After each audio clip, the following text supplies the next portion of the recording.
ವಿವೇಕಾನಂದ ಭಾರತೀ ಸ್ವಾಮಿ ಪಾದಾರವಿಂದಗಳಿಗೆ ವಂದಿಸುತ್ತಾ ಹಾಗೂ ನಿಮ್ಮೆಲ್ಲರ ಅಚ್ಚುಮೆಚ್ಚಿನ ಶ್ರೀಮತಿ ಭಾರತಿ ಪ್ರಕಾಶ್ ಅವರ ಪಾದಾರವಿಂದಗಳಿಗೆ ಸಹ ವಂದಿಸುತ್ತಾ ಈ ದಿನ ಸುಂದರಕಾಂಡದ ಬಗ್ಗೆ ಸ್ವಲ್ಪ ತಿಳ್ಕೊಳ್ಳೋಣ ಅಂತ. ಎರಡು ಮಹಾನ್ ಗ್ರಂಥಗಳು, ಶ್ರೀಮದ್ ರಾಮಾಯಣ ಮತ್ತು ಮಹಾಭಾರತ. ಈ ಎರಡು ಗ್ರಂಥಗಳು ವೇದಗಳು ಅಂತ ಹೇಳ್ತೀವಿ. ವಾಲ್ಮೀಕಿಯಿಂದ ರಚಿತವಾದ ಶ್ರೀಮದ್ ರಾಮಾಯಣ, ವ್ಯಾಸ ಮಹರ್ಷಿಗಳಿಂದ ರಚಿತವಾದ ಶ್ರೀಮದ್ ಮಹಾಭಾರತ. ಇವೆರಡೂ ನಾವು ತಿಳ್ಕೊಂಡ್ರೆ ನಾವು ಹೇಗಿರಬೇಕು ಹೇಗಿರಬಾರ್ದು ಎಂಬುದನ್ನು ತಿಳಿಸುತ್ತೆ.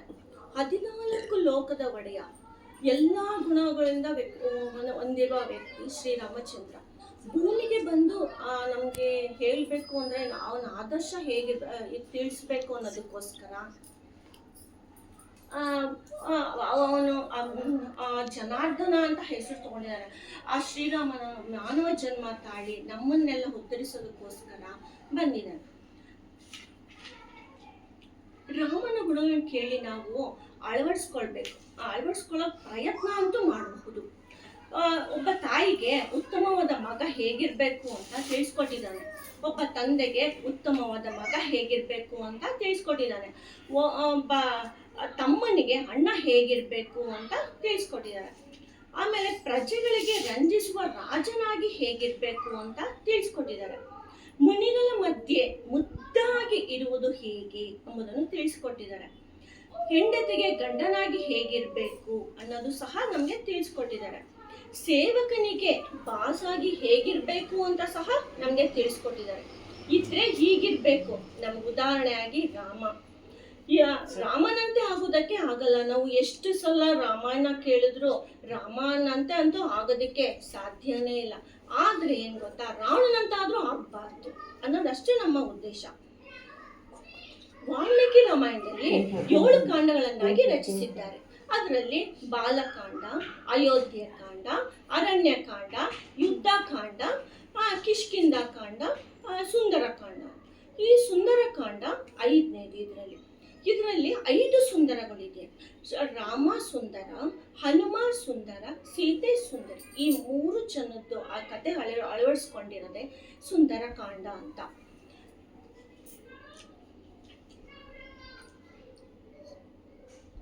ಬುದ್ಧಿರ್ಬಲಂ ಯಶೋಧೈರ್ಯಂ ನಿರ್ಭಯತ್ವಂ ಮರೋಗತ ಅಜಾಡ್ಯಂ ವಾಕ್ಪಟುತ್ವಂಚ ಹನುಮಸ್ಮರಣಾತ್ ಭವೇತ್.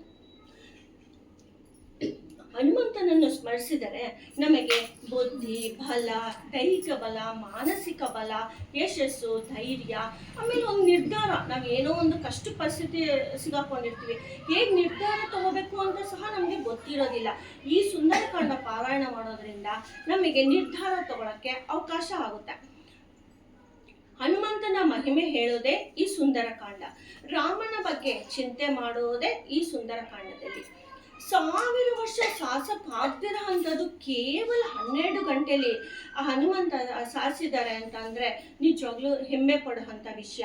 32 ಲಕ್ಷಣಗಳುಳ್ಳವನು ಹನುಮಂತ. ಬಾಲ್ಯದಲ್ಲಿ ಹನುಮಂತನಿಗೆ ಸುಂದರ ಅಂತ ಹೆಸರಿತ್ತಂತೆ, ಅದರಿಂದನೂ ಸುಂದರಕಾಂಡ ಅಂತ ಬಂದಿದೆ ಅಂತ ಹೇಳ್ತಾರೆ.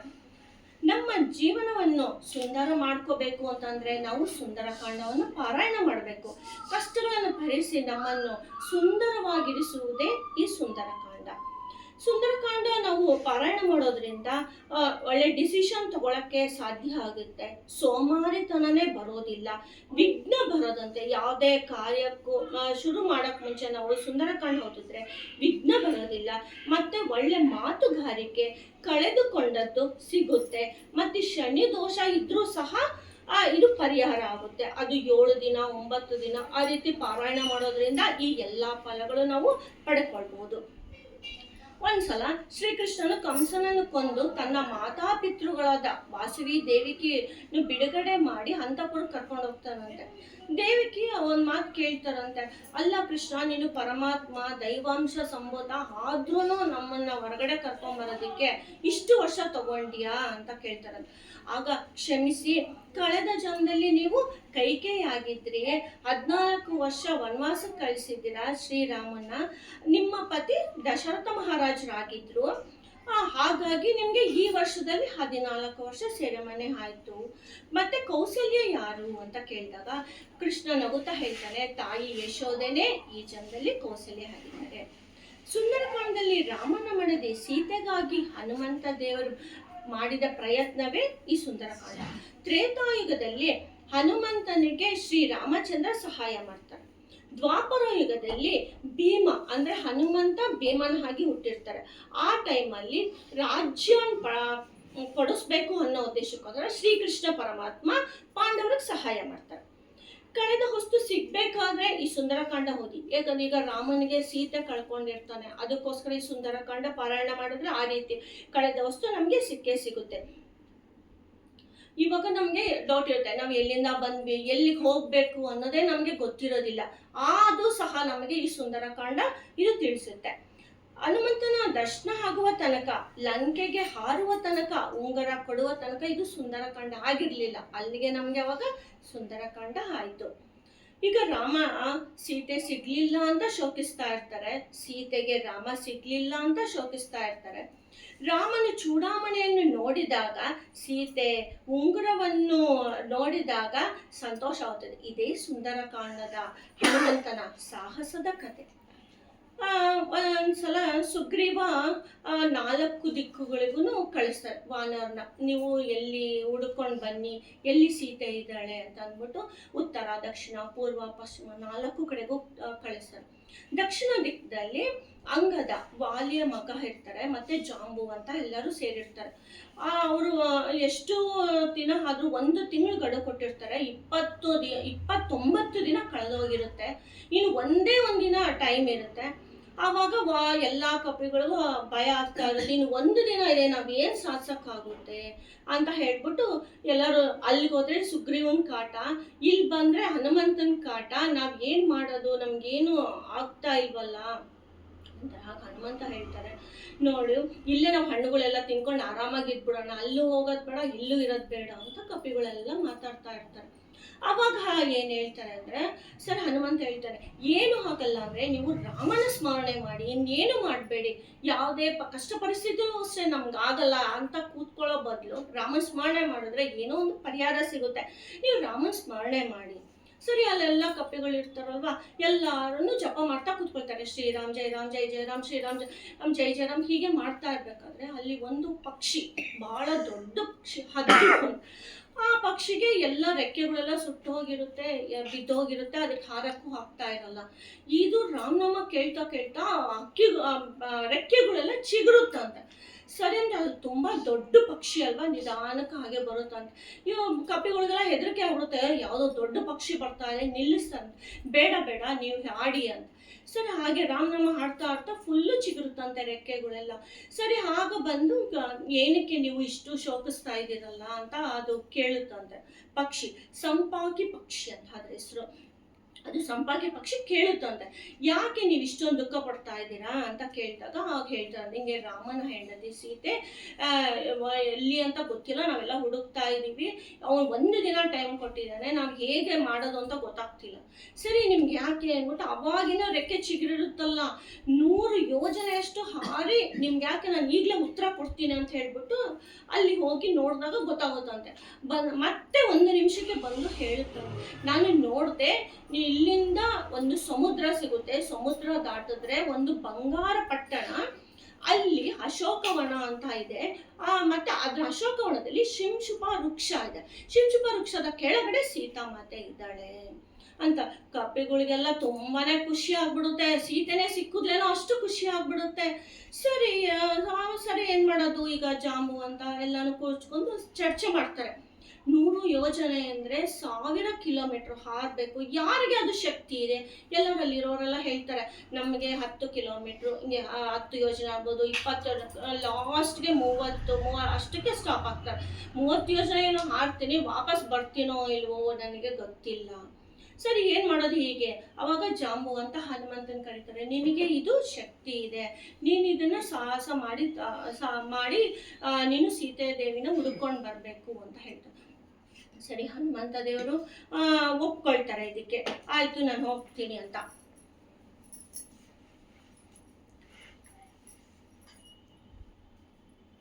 ಸರಿ ಅಂದ್ಬಿಟ್ಟು ಅದು ಒಂದು ಮಹೇಂದ್ರ ಪರ್ವತ, ಅದನ್ನ ಹಾರಿ ಹೋಗ್ಬೇಕು. ಮಹೇಂದ್ರ ಪರ್ವತ ಬಹಳ ದೊಡ್ಡದು. ಸರಿ, ಹನುಮಂತ ಬಹಳ ಎತ್ತರವಾಗಿ ಬೆಳಿತಾನೆ, ಅದನ್ನ ಹಾರ್ಬೇಕಕ್ಕೆ ಶಕ್ತಿ ಬೇಕು, ಫುಲ್ ದೊಡ್ಡದಾಗಿ ಬೆಳಿತಾನೆ. ಆವಾಗ ಭೂಮಿ ತಾಯಿಗೆ ಹಿಂಗೆ ಕೈನಲ್ಲಿ ಕಾಲಿನಲ್ಲಿ ಯಾಕಂದ್ರೆ ನಾವು ಹಾರ್ಬೇಕು ಅನ್ನೋದಕ್ಕೆ ನಿಮ್ಗೆಲ್ಲ ಗೊತ್ತಲ್ವ, ರನ್ನಿಂಗ್ ರೇಸ್ ಮಾಡ್ಬೇಕಾದ್ರೆ ಆ ಥರ ಮಾಡಿದಾಗ ಭೂಮಿ ತಾಯಿ ಹೇಳ್ತಾನಂತೆ, ಸೀತಾ ಮತ್ತೆ ಭೂಮಿ ತಾಯಿ ಮಗಳು, ಹಾಗಾಗಿ ನಾನು ಸೀತಾಮಾತೆನ ಕರ್ಕೊಂಡು ಬರ್ತೀನಿ. 1 ವರ್ಷ ಆಗಿದೆ ರಾಮನ ಬಿಟ್ಟು ಹೋಗಿ, ನಾನು ರಾಮನ ಸೀತೆನ ಒಂದ್ ಮಾಡೇ ಮಾಡ್ತೀನಿ ಅಂತ ಭೂಮಿ ತಾಯಿಗೆ ಹೇಳಿ ಹಾರ್ತಾನೆ ಹನುಮಂತ. ಸರಿ, ಹಾರ್ದವಾಗ ಅವಾಗೆಲ್ಲ ಪರ್ವತಗಳಿಗೆಲ್ಲ ರೆಕ್ಕೆ ಇರೋದಂತೆ. ಸರಿ, ಎಲ್ಲಿ ಬೇಕಾದ್ರೂ ಅಲ್ಲಿ ಹೋಗ್ತಿರೋದು. ಬ್ರಹ್ಮದೇವ ಏನ್ ಮಾಡ್ತಾನೆ, ಈ ತರ ಆದ್ರೆ ತುಂಬಾನೇ ಕಷ್ಟ ಆಗುತ್ತೆ, ನಾನು ಸೃಷ್ಟಿಯೆಲ್ಲ ಮಾಡಿದ್ಮೇಲೆ ಅಂದ್ಬಿಟ್ಟು ಎಲ್ಲಾ ರೆಕ್ಕೆಗಳು ಕಟ್ ಮಾಡ್ತಾನಂತೆ. ಮೈನಾಕ ಪರ್ವತನಿಗೆ ಆಗ ವಾಯುದೇವ ಸಹಾಯ ಮಾಡಿರ್ತಾನಂತೆ. ಅದು ರೆಕ್ಕೆ ಬಚ್ಚಿಟ್ಕೊಂಡು ಅದು ಒಂದ್ ಕಡೆ ಕೂತ್ಕೊಂಡಿರ್ತಂತೆ, ಅದು ಯಾರಿಗೂ ಸಿಗಲ್ಲ. ಆ ಮೈನಾಕ ಪರ್ವತನಿಗೆ ಹೆಲ್ಪ್ ಮಾಡಿರ್ತಾರಲ್ವ ವಾಯುದೇವ ಅಂದ್ರೆ ಆಂಜನೇಯ, ಆಂಜನೇಯ ಅಂದ್ರೆ ವಾಯುದೇವ. ಸರಿ, ನೀನು ಯಾವಾಗ ಮೈನಾಕ ಪರ್ವತನಿಗೆ ಆ ಸಮುದ್ರ ರಾಜ ಹೇಳ್ತಾನಂತೆ, ನಿನ್ಗೆ ಅವಾಗ ಸಹಾಯ ಮಾಡಿದಾನಲ್ವಾ, ನೀನು ಏನಾದ್ರೂ ಅವ್ರಿಗೆ ಸಹಾಯ ಮಾಡ್ಬೇಕು. 100 ಯೋಜನೆ ಹಾರ್ಬೇಕು ಅಂತಂದ್ರೆ ಹನುಮಂತನಿಗೆ ಸುಸ್ತಾಗುತ್ತೆ, ಮತ್ತೆ ಬಾಯಾರಿಕೆ ಆಗುತ್ತೆ, ನೀನೇನಾದ್ರೂ ಸಹಾಯ ಮಾಡ್ಬೇಕು. ಅವಾಗ ಏನ್ ಹೇಳ್ತಾನಂತೆ, ಆಯ್ತು ನಾನು ಮಾಡ್ತೀನಿ ಅಂತ. ಅದು ಚಿನ್ನದ ಬೆಟ್ಟ, ಮಂದಾರ ಪರ್ವತ ಅಂದ್ರೆ. ಸರಿ, ಅದು ಆಂಜನೇಯ ಹಾರ ರಬ್ಸಕ್ಕೆ ಅದನ್ನು ಬರುತ್ತಂತೆ, ರೆಕ್ಕೆ ಇರುತ್ತಲ್ವ, ಹಾರ್ಕೊಂಡು ಬರುತ್ತಂತೆ. ಸರಿ, ಅವಾಗ ಹನುಮಂತನ್ ನಾನು ನಿನ್ಗೇನಾದ್ರೂ ಸಹಾಯ ಮಾಡ್ಬೇಕು. ಇಲ್ಲ ಇಲ್ಲ, ನಾನು ರಾಮ ಬಿಟ್ಟ ಬಾಣ ಹೇಗೆ ಫಾಸ್ಟಾಗಿ ಹೋಗುತ್ತೋ ಅಷ್ಟು ಫಾಸ್ಟಾಗಿ ಹೋಗಿ ನಾನು ಸೀತೆ ಹುಡ್ಕೊಂಡು ಬರಬೇಕು ಅಂತ ಹೇಳಿ ನೀನು ನನ್ಗೆ ಹೇಳ್ದಲ್ಲ ಅಂತ ಅದನ್ನ ಒಂದು ಕೈಯಲ್ಲಿ ಹಪ್ಪಿಕೊಳ್ತಾನಂತೆ. ಹಪ್ಕೊಂಡು ಅದಕ್ಕೊಂದು ಧನ್ಯವಾದ ಹೇಳಿ ಮತ್ತೆ ಹಾಡ್ತಾನಂತೆ.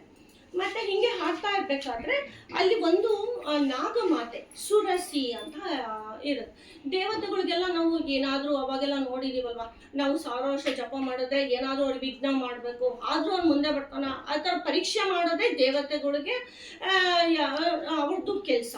ಸರಿ, ದೇವತೆಗಳೆಲ್ಲ ಸೇರಿ ಸುರಸಿನ ಕಳಿಸ್ತಾರೆ, ನೀನೇನಾದ್ರೂ ಮಾಡಿ ಹನುಮಂತನ ತಡಿಬೇಕು ಅಂತ. ಸರಿ, ಸುರಸಿಗೆ ಹನುಮಂತ ಅಡ್ಡ ಹಾಕ್ತಾರಂತೆ.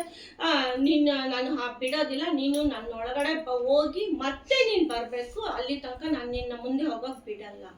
ಹನುಮಂತ ಹೇಳ್ತಾನಂತೆ, ನಾನು ಇಷ್ಟು ದೊಡ್ಡವನು, ನೀನಿರೋದು ಇಷ್ಟು, ನೀನು ಹೇಗೆ ಅಂತ ಕೇಳಿದಾಗ ಆಯ್ತು ನಾನು ಬಾಯಿ ಅಗಲ ಮಾಡ್ತೀನಿ ಅಂದ್ಬಿಟ್ಟು ಅಗಲ ಮಾಡ್ತಾಳೆ. ಸುಮಾರು 100 ಯೋಜನೆ ಅಷ್ಟು ಅಗಲ ಮಾಡ್ತಾಳಂತೆ ಸುರಸಿ. ಸರಿ ಅಂತ ಅಂದ್ಬಿಟ್ಟು ಆಗ ಆಂಜನೇಯ ಏನ್ ಮಾಡ್ತಾನೆ, ಅವನ್ಗೆ ಆ ಶಕ್ತಿ ಇರುತ್ತೆ, ದೊಡ್ಡವನ್ ಹಾಗಾದ್ರೂ ಬೆಳಿಬೋದು, ಸಣ್ಣದಾಗಾದ್ರೂ ಬೆಳಿಬೋದು. ಅವಾಗ ಏನ್ ಮಾಡ್ತಾನೆ ಆಂಜನೇಯ, ಸಣ್ಣದಾಗಿ ಬೆಳೆದ್ಬಿಟ್ಟು ಬಾಯಿ ಎಷ್ಟು ಫಾಸ್ಟ್ ಆಗಿ ಹೋಗ್ತಾನೋ ಅಷ್ಟು ಕಸಗೀಚೆ ಬಂದ್ಬಿಡ್ತಾನೆ. ಈಗ 100 ಯೋಜನೆ ಬಾಯಿ ತೆಗ್ದಾಗ ಅವ್ಳು ಬಾಯಿ ಮುಚ್ಚಬೇಕು ಅಂತಂದ್ರೂ 5 ನಿಮಿಷ ಬೇಕು, ಅಷ್ಟೊಳಗಡೆ ಆಂಜನೇಯ ಹೊರಗಡೆ ಬಂದ್ಬಿಡ್ತಾನೆ. ಆ ಬುದ್ಧಿವಂತಿಕೆಗೆ ಆ ದೇವತೆಗಳೆಲ್ಲಾನು ಪುಷ್ಪವೃಷ್ಟಿ ಮಾಡ್ತಾರೆ. ನೀನು ಸಾಹಸವಂತ, ನೀನು ಗೆದ್ದು ಬಾ ಅಂತ ಹೇಳ್ಬಿಟ್ಟು ಎಲ್ಲರೂ ಪುಷ್ಪವೃಷ್ಟಿ ಮಾಡ್ತಾರಂತೆ. ಸರಿ, ಹೀಗೆ ಮುಂದೆ ಹೋಗ್ತಾ ಹೋಗ್ತಾ ಅಲ್ಲಿ ಸಿಮ್ಮಿಕಾ ಅನ್ನೋ ಒಂದು ರಾಕ್ಷಸಿ ಸಿಗುತ್ತೆ. ಆ ರಾಕ್ಷಸಿ ಏನ್ ಗೊತ್ತಾ, ಮೇಲ್ಗಡೆ ಏನೇ ಹಾರಾಡ್ತಾ ಇದ್ರು ಆ ನೆರಳು ನೋಡಿ ನುಂಗ ಅಂತದ್ದು ಆ ಶಕ್ತಿ ಇರುತ್ತೆ, ಬ್ರಹ್ಮದೇವರಿಂದ ಆ ಶಕ್ತಿ ಪಡ್ಕೊಂಡಿರ್ತಾಳೆ. ಸರಿ, ಯಾವ್ದೋ ಒಂದು ಪಕ್ಷಿ ಓಡಾಡಂಗಿಲ್ಲ, ಒಂದು ಪ್ರಾಣಿ ಓಡಾಡಂಗಿಲ್ಲ, ಎಲ್ಲ ನುಂಗ್ತಾ ಇರ್ತಾಳೆ, ಅದು ದಾಟ್ ಹೋಗಂಗೆ ಇಲ್ಲ, ಅಷ್ಟು ಸ್ಟ್ರಾಂಗ್ ಅವಳು ಸಿಮ್ಮಿಕಾ ಅನ್ನೊಬ್ಬ ರಾಕ್ಷಸಿ. ಸರಿ, ಆಗ ಹನುಮಂತಂಗೆ ಗೊತ್ತಾಗುತ್ತೆ ಇವಳ್ದು ಏನು ಅಂತ ಅಂದ್ಬಿಟ್ಟು ಸರಿ ಅವಳನ್ನು ಸಹ ಸಂಹಾರ ಮಾಡಿ ಮುಂದೆ ಹೋಗ್ತಾನೆ. ಹಿಂಗೆ ಹಾರಿ ಮಂದಾರ ಪರ್ವತ, ಮಹೇಂದ್ರ ಪರ್ವತ ದಾಟಿ ಅಲ್ಲಿಗೆ ಹೋಗ್ತಾನೆ. ಆಗ ಅಲ್ಲಿ ಲಂಕಾಪಟ್ಟಣ ಎಲ್ಲ ನೋಡ್ತಾನೆ. ಅದೇನು ಗೊತ್ತಲ್ಲ, ಸಮುದ್ರದಲ್ಲಿ 4 ಕಡೆನೂ ಸಮುದ್ರ, ಮಧ್ಯದಲ್ಲಿ ಲಂಕಾಪಟ್ಟಣ, ಯಾರು ಬರೋ ಹಾಗಿಲ್ಲ, ಆ ರೀತಿ ಕಬ್ಬಳದಲ್ಲಿ ಕೋಟೆ ಕಟ್ಸಿರ್ತಾನೆ. ಸರಿ, ಎಲ್ಲ ನೋಡಿದಾಗ ಇವಾಗ ಊರು ದೇವತೆ ಕಿತ್ತೂರಮ್ಮ ಅನ್ನೋಗೆ ಅಲ್ಲಿ ಊರು ದೇವತೆ ಲಂಕಿಣಿ, ಅವ್ರನ್ನ ದಾಟೆ ನಾವು ಮುಂದಕ್ಕೆ ಹೋಗ್ಬೇಕು, ಇಲ್ಲಾಂದ್ರೆ ಅಪ್ಲೈ ಪಡೆದೇ ಹೋಗ್ಬೇಕು, ಇಲ್ಲಾಂದ್ರೆ ಯಾರ ಕೈಲೂ ಆಗೋದಿಲ್ಲ. ಸರಿ, ಹನುಮ ಸಣ್ಣ ಕಪ್ಪಿ ತರಹ ವೇಷ ಧರಿಸ್ಕೊಂಡು ಅಲ್ಲಿ ಇಲ್ಲಿ ಓಡಾಡ್ತಾ ಇರ್ತಾನೆ. ಸರಿ, ಕತ್ಲಾಗ್ಲಿ ಅವನ್ಗೇನು ಹನುಮಂತನ್ಗೇನು ಭಯ ಇಲ್ಲ, ರಾಕ್ಷಸರೆಲ್ಲ ರಾತ್ರಿ ಓಡಾಡೋದು, ಅವ್ರಿಗೆ ರಾತ್ರಿ ಆದಾಗ ಹಗ್ಲು. ಅವನಿಗೇನು ರಾಕ್ಷಸರೆಲ್ಲ ಎದ್ದಿರ್ಲಿ, ನಾನು ಸುಮ್ಮನೆ ಹೋಗಿ ಬಂದ್ರೆ ಯಾರಿಗೂ ಗೊತ್ತಾಗೋದಿಲ್ಲ, ಹಾಗಾಗಿ ಅವ್ರಿಗೆಲ್ಲ ಎಚ್ಚರ ಆದ್ಮೇಲೆ ಹೋಗೋಣ ಅಂತ ಹೇಳ್ಬಿಟ್ಟು ಹನುಮಂತ ಅಲ್ಲೇ ಓಡಾಡ್ತಾ ಇರ್ಬೇಕಾದ್ರೆ ಲಂಕಿಣಿ ನೋಡ್ತಾಳಂತೆ. ಯಾರು ಇದು ಕಪಿ ಇದೆಯಲ್ವ ಅಂದ್ಬಿಟ್ಟು ಆ ಬಾಲ ಇಟ್ಕೊಂಡು ಎಳೆದ್ಬಿಟ್ಟು ಒಂದು ಗುದ್ದುತ್ತಾಳೆ ಕೆನ್ನಿಗೆ. ನಾನು ಇದ್ರಲ್ಲೂ ನಾನು ಕೈ ಮಾಡಲ್ಲ, ಹೆಣ್ಮಕ್ಳು ಅಂದ್ರೆ ನಾನು ಕೈ ಮಾಡಲ್ಲ ಅಂಥದ್ರಲ್ಲಿ ನೀನೇನು ಫಸ್ಟು ನನಗೆ ಹೊಡೆದಿದ್ಯಾ, ನೋಡಿ ಯಾರೇ ಆಗಲಿ ಹೊಡೆದ್ಮೇಲೆ ನಾನು ರಿವರ್ಸ್ ಕೊಡಲೇಬೇಕು ನಿನಗೆ ಅಂತ ಹೇಳ್ಬಿಟ್ಟು ಒಂದು ಕೊಟ್ಟರೆ ಅವಳು ಮುದ್ದೆ ಥರ ಹಾಕ್ಬಿಡ್ತಾಳಂತೆ. ಆವಾಗ ಲಂಕಿಣಿ ಹೇಳ್ತಾಳಂತೆ, ಬ್ರಹ್ಮದೇವ ಒಂದ್ಸಲ ನನಗೆ ವರ ಕೊಟ್ಟಿದ್ರು ನೋಡು, ಇಷ್ಟು ವರ್ಷ ಆದಮೇಲೆ ಕಪಿ ರೂಪದಲ್ಲಿ ಬರುತ್ತೆ, ಅದನ್ನು ನೀನು ಸೋಲಿಸ್ದೆ ಅಂತಂದರೆ ನಿನ್ನ ಕೈ ಸೋಲ್ಸೋಕ್ಕೆ ಆಗೋದಿಲ್ಲ, ಆಗ ಆ ಲಂಕೆಗೆ ಅವನತಿ ಬಂತು ಅಂತ ತಿಳ್ಕೊಂಬಿಡು, ಅದಕ್ಕೆ ಜಾಗ ಮಾಡಿಕೊಡು ಅಂತ ಹೇಳ್ಬಿಟ್ಟು ಬ್ರಹ್ಮ ವರ ಕೊಟ್ಟಿರ್ತಾನೆ. ಆವಾಗ ಅವಳಿಗೆ ಗೊತ್ತಾಗುತ್ತಂತೆ, ಓಹೋ ಇದು ಕಪಿ ಅಲ್ಲ, ಹನುಮಂತ ದೇವರು ಬಂದಿರೋದು ಅಂತ ಹೇಳಿ, ಆಯಿತು ನೀನು ಒಳ್ಳೇದಾಗಲಿ ಅಂದ್ಬಿಟ್ಟು ಲಂಕೆಗೆ ಕಳಿಸ್ಕೊಡ್ತಾಳಂತೆ. ಸರಿ ಕಳಿಸ್ಕೊಟ್ಟಾಗ ಲಂಕೆ ಅವಾಗ ಇನ್ನೂ ಕತ್ಲಾಗ್ತಾ ಇರುತ್ತಂತೆ. ಸರಿ ಒಳಗಡೆಗೆ ಹೋಗಿ ಎಲ್ಲ ಹುಡುಕ್ತಾನೆ, ಎಲ್ಲ ಕಡೆ ಹುಡುಕ್ತಾನೆ, ಎಲ್ಲೂ ಸಿಗಲ್ಲ. ಮತ್ತೆ ರಾಮನಾಮ ಕೇಳಿಸ್ತಾ ಇರುತ್ತೆ ಒಂದು ಕಡೆ, ಎಲ್ಲಿ ರಾಮನಾಮ ಕೇಳಿಸ್ತಾ ಇದೆಯಲ್ಲ ಅಂತ ನೋಡಿದಾಗ ತುಳಸಿ ಗಿಡ ಇರುತ್ತಂತೆ. ಅಲ್ಲಿ ನೋಡಿದ್ರೆ ವಿಭೀಷಣ, ಅವರು ರಾಮ ರಾಮ ಅಂತ ಹೇಳ್ಕೊತಾ ಇರ್ತಾರಂತೆ. ಇಂಥ ಲಂಕಾಪಟ್ಟಣದಲ್ಲಿ ಯಾರಪ್ಪ ಅಂತ ನೋಡಿದಾಗ ವಿಭೀಷಣ, ಅವ್ರಿಗೂ ಸಹ ವಂದಿಸಿ ಹೊರಗಡೆ ಬರ್ತಾನಂತೆ. ಹೀಗೆ ಎಲ್ಲ ಕಡೆ ಹುಡುಕ್ತಾ ಇರ್ಬೇಕಾದ್ರೆ ಎಲ್ಲಿರಬಹುದು ಸೀತೆ ಅಂತ ಇವನು ಅರಮನೆಗೆ ಬರ್ತಾನೆ. ಅರಮನೆಯಲ್ಲೆಲ್ಲ ನೋಡಿದಾಗ ಎಲ್ಲವನು ಏನು ಗೊತ್ತಾ, ಎಲ್ಲೆಲ್ಲಿ ಹೋಗ್ಲಿ ಅಲ್ಲಿ ಚೆನ್ನಾಗಿರೋ ಹೆಣ್ಮಕ್ಳನ್ನೆಲ್ಲ ಕರ್ಕೊಂಡು ಬರೋದು. ಇವನು ಅದೇ ಇದು ಸಾವಿರಾರು ಹೆಂಗಸ್ರು ಇರ್ತಾರಂತ ಅಲ್ಲೆಲ್ಲ. ಸರಿ ಎಲ್ಲ ನೋಡ್ತಾನಂತೆ, ಯಾರು ನಮ್ಮ ಸೀತೆ ಅಲ್ಲ ಅಂದ್ಕೊಂಡು ಹುಡುಕ್ತಾ ಇರ್ತಾನೆ. ಒಂದು ಕಡೆ ಮಾತ್ರ ಒಂದು ಇದರಲ್ಲಿ ಮಂಚದ ಮೇಲೆ ತುಂಬಾ ಚೆನ್ನಾಗಿ ಅಲಂಕಾರ ಮಾಡಿರ್ತಾರಂತೆ, ಅದ್ರ ಮೇಲೆ ಒಂದು ಹೆಣ್ಣಿರು. ಸರಿ ನೋಡಿ, ಇದೇ ಸೀತಾ ಮಾತೆ ಇಷ್ಟು ಸುಂದರಿಯಾಗಿದ್ದಾಳಲ್ಲ, ಸೀತಾ ಮಾತೆ ಇರಬಹುದಾ ಅಂತ ಹತ್ರ ಹೋಗಿ ನೋಡಿದಾಗ ಪಾದ ನೋಡಿದಾಗ ಗೊತ್ತಾಗುತ್ತಂತ, ಓ ನಮ್ಮ ಸೀತಾ ಮಾತೆ ಅಲ್ಲ. ಆಮೇಲೆ ರಾವಣ ಬಂದಾಗ ಗೊತ್ತಾಗುತ್ತಂತ, ಓಹೋ ಇವಳು ರಾವಣನ ಹೆಂಡತಿ ಮಂಡೋದರಿ. ಅಲ್ಲೆಲ್ಲ ಹುಡುಕಿ ಓ ಇಲ್ಲೆಲ್ಲೂ ಇಲ್ಲ ಅಂತ ಅಂದ್ಬಿಟ್ಟು ಹನುಮಂತ ಹೊರಡ್ತಾನಂತ. ಏನಕ್ಕೆ ಹನುಮಂತನಿಗೂ ಗೊತ್ತು ಎಲ್ಲಿ ಸೀತೆ ಇದ್ದಾಳೆ ಅಲ್ಲಿ. ಆದರೆ ಏನು ಗೊತ್ತು, ಇದನ್ನ ನಾವು ದೇವ ದಾನವ ರಾಕ್ಷಸರು ಇದನ್ನೆಲ್ಲ ಕತೆ ನೋಡ್ತಾ ಇರ್ತಾರಂತ, ಹನುಮಂತ ಏನೇನು ಮಾಡ್ತಾನೆ ಅಂತ. ಏಕ್ದಮ್ ಸೀತೆ ಇರೋ ಜಾಗಕ್ಕೆ ಹೋಗ್ಬಿಟ್ರೆ ಓಹೋ ಇವನು ಇದಕ್ಕೆ ಬಂದಿದ್ದಾನೆ ಅಂತ ಗೊತ್ತಾಗುತ್ತೆ ಅನ್ನೋದಕ್ಕೋಸ್ಕರ ಇವನು ಈ ರೀತಿ ಅವ್ರಿಗೂ ಗೊತ್ತಾಗಬಾರ್ದು ಏನಕ್ಕೆ ಬಂದಿದ್ದೀನಿ ಆ ಥರ ಎಲ್ಲ ಹಿಂಗೆ ಹುಡುಕೊಂಡು ಹೋಗುವಾಗ ಅಲ್ಲಿ ಅಶೋಕವನ ಸಿಗುತ್ತೆ. ಸರಿ ಅಶೋಕವನದಲ್ಲಿ ಸಿಕ್ಕಿದಾಗ ಸರಿ ಶಿಂಶುಪ ವೃಕ್ಷ ನೋಡ್ತಾಳೆ, ಸೀತೆ ಅಳ್ತಾ ಕೂತಿರ್ತಾಳೆ. ಬಟ್ಟೆ ಎಲ್ಲ ಫುಲ್ಲು ಗಲೀಜಾಗಿ, ತಿಂಗಳಗಟ್ಟಲೆ ಸ್ನಾನ ಮಾಡಿರಲ್ಲ, ಬಟ್ಟೆ ಎಲ್ಲ ಗಲೀಜಾಗಿರುತ್ತೆ. ಸೀತಾ ಮಾತೆ ಅಂತ ಹೆಂಗೆ ಗೊತ್ತಾಗುತ್ತೆ ಅಂದ್ಬಿಟ್ಟು ಒಂದು ಮರದ ಮೇಲೆ ಹೋಗಿ ಹತ್ತಿ ಕೂತ್ಕೊಳ್ತಾನಂತೆ. ನೋಡೋಣ ಏನು ಅನ್ನೋದು, ಸೀತಾ ಮಾತೆನ ಅಲ್ವಾ ಅಂತ. ಇದಕ್ಕೆ ಮುಂಚೆ ಏನಾಗಿರುತ್ತೆ, ರಾವಣ ಹೊತ್ಕೊಂಡು ಹೋಗೋವಾಗ ಸೀತಾ ಮಾತೆನ ಅಲ್ಲಿ ಕಪಿಗಳೆಲ್ಲನೂ ರಾಮ ರಾಮ ಅಂತಿರ್ತಾರಂತ. ಆಗ ಅವಳೇನು ಮಾಡ್ತಾಳೆ, ಇರೋ ಒಡವೆಗಳನ್ನೆಲ್ಲ ಬಿಚ್ಚಿ ಒಂದು ಗಂಟು ಕಟ್ಟಿ ಹಾಕ್ತಾಳಂತೆ. ಅಲ್ಲಿದು ಸುಗ್ರೀವ ರಾಜನ ಅರಮನೆ ಅದು ಕಪಿಗಳೆಲ್ಲ ತೊಗೊಂಡೋಗಿ ನೋಡಿ ಯಾರೋ ಗೊತ್ತಿಲ್ಲ ಹಿಂಗೆ ಒಡವೆಗಳು ಹಾಕಿದ್ದಾರೆ ಅಂದಾಗ ಸುಗ್ರೀವ ತೆಗ್ದಿಟ್ಟಿರ್ತಾನಂತೆ. ಆಗ ಹನುಮನ್ಗೆ ಇವಾಗ ಜ್ಞಾಪಕ ಬರುತ್ತಂತ, ಓಹೋ ಸೀತಾ ಮಾತೆನೇ ಇರಬಹುದು. ಸರಿ ಈಗ ಯೋಚನೆ ಮಾಡಬೇಕಾದ್ರೆ ಅವ್ರಿಗೆ ವಾದ್ಯ ಘೋಷ ಕೇಳಿಸುತ್ತಂತೆ. ಸರಿ ಯಾರು ಬರ್ತಾ ಇದ್ದಾರೆ ವಾದ್ಯಘೋಷ, ಅವನು ರಾವಣ ಬರ್ಬೇಕಾದ್ರೆ ವಾದ್ಯ ಘೋಷದಲ್ಲೇ ಬರ್ತಾ ಇದ್ದಿದ್ದಂತೆ. ಬಂದು ಅವ್ನಿಗೆ ಎಚ್ಚರ ಆಗಿದ ತಕ್ಷಣ ಓ ಇವತ್ತೇನಾದ್ರೂ ಸೀತೆ ಒಪ್ಕೊಳ್ತಾಳೇನೋ, ನಮ್ಮ ಅರಮನೆಗೆ ಬರಕ್ಕೆ ಒಪ್ಕೊಳ್ತಾಳೇನೋ ಅನ್ನೋದೇ ಅವನಿಗೆ ಚಿಂತೆ. ಸರಿ ಎಚ್ಚರ ಆಗಿದ ತಕ್ಷಣ ಇವನು ಬರ್ತಾನೆ. ಬಂದು ಅಲ್ಲಿ ಬರ್ತಾನೆ, ಕೇಳ್ತಾನೆ, ಸೀತಾ ಮಾತೆ ನೀನು ಇವಾಗ ಒಪ್ಕೊಳ್ತೀಯ, ನನ್ನ ಅರಮನೆಗೆ ಬಾ. ಅದಕ್ಕೆ ಅವಳೇನು ಮಾಡ್ತಾಳೆ, ಅವಾಗೆಲ್ಲ ಪತಿವ್ರತೆ ಸ್ತ್ರೀಯರು ಹಿಂಗೆ ಎದುರುಗಡೆ ನಿಂತ್ಕೊಂಡು ಮಾತಾಡ್ತಾ ಇರಲಿಲ್ಲ. ಅದಕ್ಕೆ ಅವಾಗ ರಾವಣ ಹೇಳ್ತಾನಂತೆ, ನಾನು